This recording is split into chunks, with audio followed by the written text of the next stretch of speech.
So today I've come to the realization that I have been doing this for 10 years now. It's also November. It's getting a little chilly out. And quite frankly, I'm a little pooped.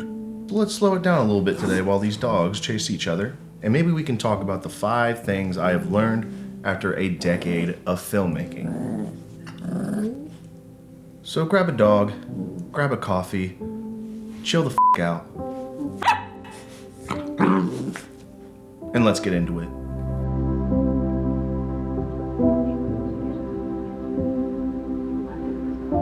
And I would like to start off with this first piece of advice, which is something that I saw as the biggest sign of my maturity as a filmmaker and as a person, is that other people's success is not proof of your failure.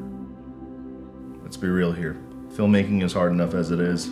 Whether you're a director, a writer, a cinematographer, actor, gaffer, sound guy, intern, whatever, shit's hard enough. But it is very easy to look at the products that your peers are making and producing, compare it to your work and think, man, they're doing some great stuff. That's where I should be. I can do that. I can be as good as that. This is ridiculous. I can promise you right now that is the biggest trap that we as filmmakers, or quite frankly artists, can get into. This has to remain a team sport. We're all going for the same thing here. We're just creative people that are trying to tell something to people that engages them, that incites some sort of emotion, or whatever other reason you're doing. It's stuff for everyone. Anyone who's made a film, drawn a painting, wrote a book, has gone through the same ordeals you have, and some of them either get luckier or just push a little harder sometimes, and you know what? That's okay. I have learned to just look at what my friends and my peers are doing and think, wow, that's awesome. So instead of becoming a source of anxiety and stress, what they now become is a source of inspiration. Not, I should be there, I can be there. Which leads me to my second piece. No one is you, and you are no one else. I know that sounds kind of vague, maybe a little philosophical, but hey, that's what we're here for. You just gotta keep doing what you're doing and stop trying to be this mirror reflection of everything you're watching that educates you in filmmaking. I'm sure if you are watching this video, you have probably also been a victim of the bottomless pit that is the YouTube filmmaking rabbit hole. 1 minute you're just looking up a review on a new camera, and the next thing you know, you're learning how to match the color grading from Blade Runner. Trust me, I get it. Happens to me all the time. And then I get suckered in when I see all these people and I see these successful people, and I'm like, okay, so I just gotta do it like that. Right? Wrong. It's simply because what they're doing is working for them, and that should be the same case for you. I shoot and edit and direct in a very distinct way, a very specific way, and it's the way I'm going to keep doing things. It's also a way that just doesn't apply to everything. My style might not be best for, say, a romantic comedy, but I want to continue to be who I am and not just see what other people are doing and try to be that reflection. Having your identity as an artist is so crucial, and it's very scary to lose that. And it's something that you need to defend every time you do something. Because no matter your success, if you can look back on everything and say, wow, I did that and it's definitely I that did it, you're not going to be Tarantino. Tarantino is best at being Tarantino. You're not going to be Denis Villeneuve. He's best at being Denis. You're going to be Davis or whoever you are, because that's the best you're going to be at, is being who you are. Which goes into the third thing. Never insult your old work. I've made a short film or two in my time.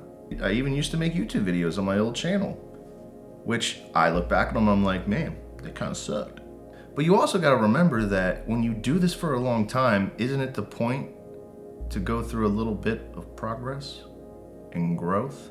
And would that growth be achievable if you never did those things that you look back on and say, sucked? You have to go through those trials and tribulations, those mistakes, those bad films, those rough music videos, those weird YouTube vlogs you tried to make work. And you got to look back at them and realize that they had to happen.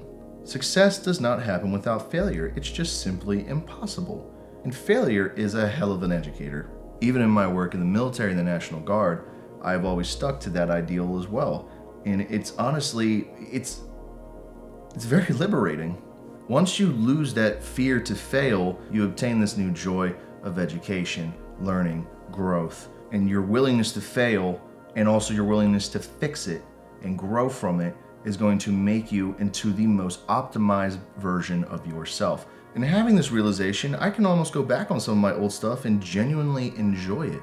There are short films I will look back on that I did years and years ago and think, oh wow, I'm actually still very proud of this.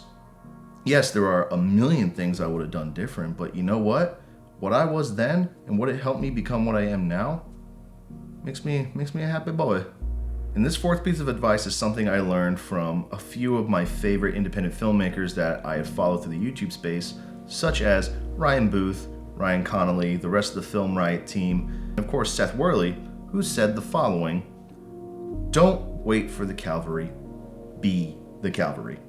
It's very easy for us to think, wow, I cannot do this unless a hero comes in and gives me thousands of dollars. The fact of the matter, there's probably very little people that actually give a shit about your idea. Yeah, it's a cruel way of putting it, I know. But it is kind of true. It's a creative thing that you're trying to convince other people to think it's as important as you think it is. And that's really, really hard. Every film I've done has been born from that ideology, and I've only improved on it more. And it's putting me in a space where I can more confidently seek out the other bits that I need to make greater films. But hey, if people aren't going to fund your film and you're not going to get the support you thought you had, well, guess what? You are very capable of a lot more than you think. Our short film Recurrence, which just wrapped up its festival circuit and actually got a decent amount of awards, that cost us no money. We just had to get together and do the damn thing. The Reunion, which we tried to make as legit of a short film as possible, only cost about $2,000 when everything was said and done. Which, if you're smart with your money and save a little, you can do that. But even then, you don't even have to spend that much. If you have a camera, you have a microphone, and you've got a few friends that are willing to help you out with your passion, you can make something like the original Reunion we made years ago. Or even if you don't have friends in filmmaking that are nearby, or you don't have a mic, or you don't have certain things, but you still got the camera, and you have an editing software, go find people that are worth shooting. Build up your portfolio, build some content so that you can further build that idea of what that cavalry is that's going to save you. Or just film yourself around the house. That's what Joe Simon from the Delivery Men did. During the middle of a pandemic, he just took a camera, had a buddy that was pretty decent with some VFX, a partner that was willing to make sure he was in focus, and that was that. And made a very thought-provoking and beautifully well done short film. So trust me, if you have an idea, do everything you can to chase that idea yourself. Be that cavalry. And if you can prove you can be the cavalry, trust me, someone else will swoop in and will want to be a part of the ride. And this last piece of advice I want to talk about kind of has to do a little bit with that as well. And it's something I have been told my entire life and have been also repeatedly told very recently. And it's something I still try to process every day because I'm a shy guy, believe it or not. You are a selling point as much as your content. I have unfortunately fallen into the very naive perception that your work can speak for itself. When you're working with other filmmakers, that can very much be true. They can see your capabilities through your artwork and be like, wow, this guy can really do this.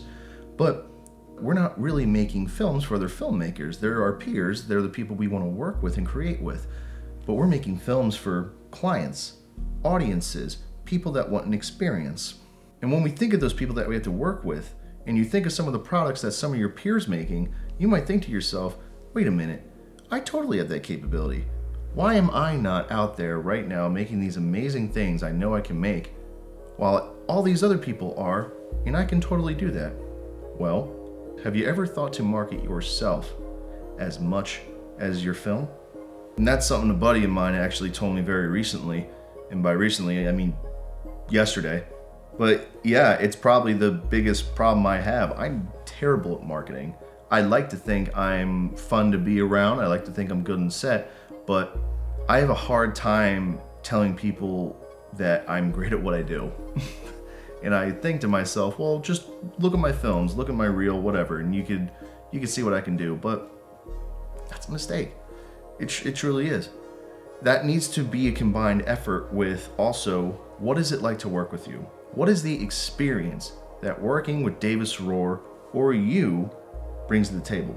Because I'll tell you what, there are some people out there making some, content that it's okay, It might not have the best cinematography, it might not have the best editing, it might even be shot on a whatever camera, which by the way doesn't matter. And it might be something that you look at and you just don't care for.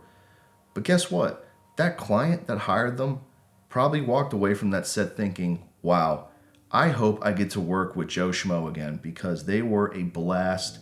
I was happy to be on that set. They almost don't even worry so much how much they delivered, because what they did deliver was a memory, a level of trust, and something that makes them want to come back and be around you as a person.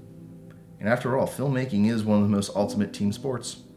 And like we said in the first tip, we're all chasing this thing together, so when you're working with peers and you're working with clients, it's important to sell yourself. Don't be that guy that can shoot amazing photography, but is also a dick. Nobody wants to work with that. Let your product be just as impactful as the experience you give your audience, your client, or whoever your product was made for.